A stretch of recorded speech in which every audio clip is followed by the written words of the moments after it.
안녕하세요. 저는 아프리카 우간다 MK 정예은이라고 합니다.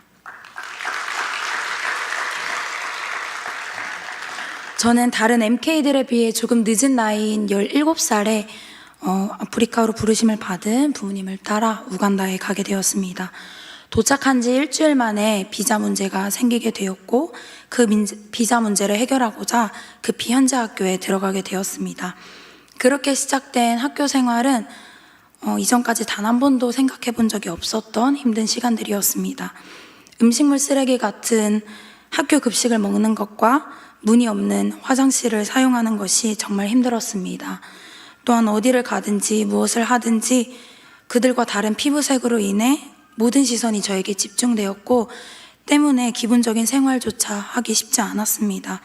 그렇다 보니 화장실에 가지 않게 해달라고 온종일 기도하며 물을 마시지 않아서 탈수로 고생한 적도 있었습니다. 수많은 인종차별과 성희롱을 당하였고 영어를 잘 못한다는 이유로 많은 친구들에게 억울한 일도 그리고 놀림도 당했습니다. 수업 중 영문도 모른 채 선생님께 뺨을 맞기도 하였고 제 뒤에 앉은 친구들은 제 머리와 등 어깨를 분필과 작은 돌들로 던져 맞추기 바빴습니다. 또 어떤 아이들은 저를 볼 때마다 돈을 달라고 했고 돈이 없어서 못 준다 그러면 stupid 바보라면서 뺨을 때리는 일도 잦았습니다. 교실에서 잠깐 자리를 떠났다 돌아오면 제 물건이 다 사라져 있어서 그 물건들을 온종일 찾으러 다니는 일도 저에게는 버거웠습니다. 그런 상황에서 저는 화 한 번 내지 못한 채 눈물을 삼키며 살아야 했습니다. 왜냐하면 저로 인해 소문이 잘못 나서 당시 청소년 사역을 하고 계시던 부모님의 사역에 지장이 될까 염려되었기 때문입니다. 선교사 가정의 삶은 제가 생각했던 것보다 훨씬 더 큰 영향을 사는 것 자체만으로 주변에 끼치고 있었습니다. 어려운 일들이나 힘든 일이 생길 때 선교사 자녀로서 살아가는 것은 끊임없이 인내해야 하는 것이었습니다. 학교에서 당하는 억울한 일과 아픔을 가족들에게 말할 수 없었던 이유 또한 힘들어 학교 가기 싫다며 울고불고 떼쓰는 동생들이 있었기 때문이었습니다.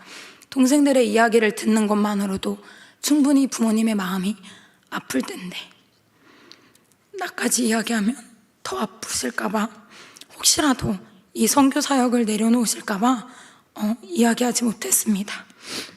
그렇게 매일 밤 아무도 모르게 베개에 얼굴을 묻고서 흐느껴 울다가 혹시나 소리가 새어나갈까 옆에 누운 동생이 들을까봐 팔을 툭을 물고서 하나님께 기도했습니다.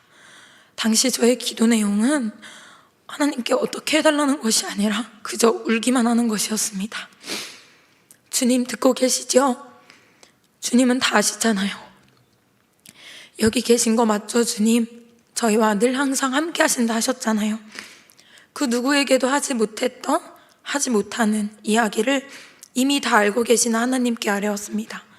그렇게 7개월이 지난 어느 날 책상에 엎드려 있던 제게 마음이 지쳐서 라는 찬양과 함께 주님께서 찾아와 주셨습니다.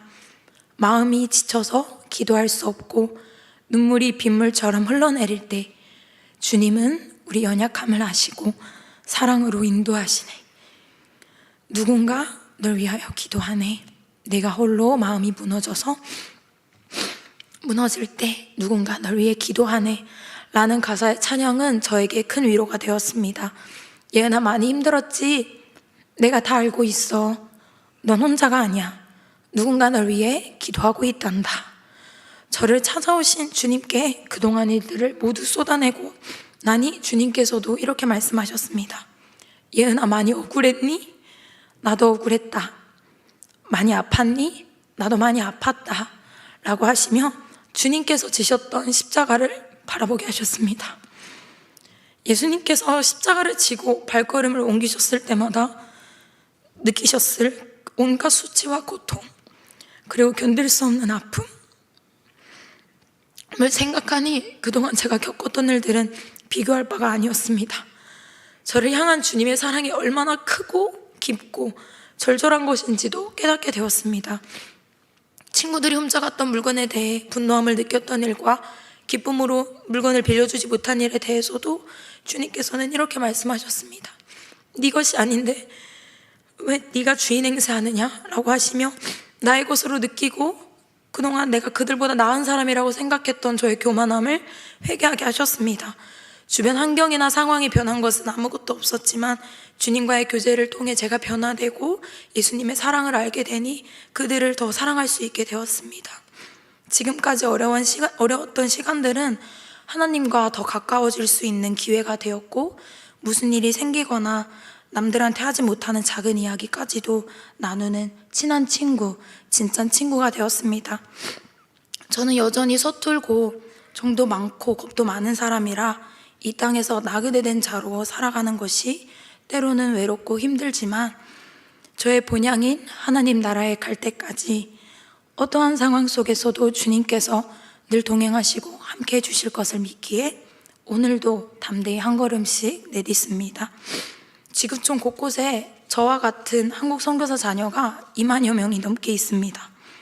제 이야기는 그중 하나일 뿐이고 어떤 친구는 저보다 더 힘든 상황 속에서 여전히 잠을 못 이루고 있을지도 모릅니다. 많은 MK들이 우여곡절을 겪으며 이해하기 어려운 상황 속에서도 믿음으로 살아가려고 애쓰고 있는데요. 지금까지 성도님들께서 사랑으로 기도해 주시고 어려운 가운데서도 후원해 주셨기 때문에 저도 이 자리에 올 수 있었다고 생각합니다. 많은 MK들을 대표해서 감사드린다고 인사드리고 싶습니다. 요즘 말로 평생 친구를 줄여서 평친이라고 하는데요. 사랑 그 자체이신 주님이 저의 평친 되어주신다는 것, 그래서 외로우나 외롭지 않다는 것, 저는 이 친밀하고 긴밀한 관계에 초대해 주신 주님과 평생 함께하는 기쁨을 누리며 살아가기를 소망합니다. 지금까지 나와 동행해 주신 사랑하는 나의 아버지, 내 유일한 친구 하나님께 모든 감사와 영광, 찬송 올려드리겠습니다. 감사합니다.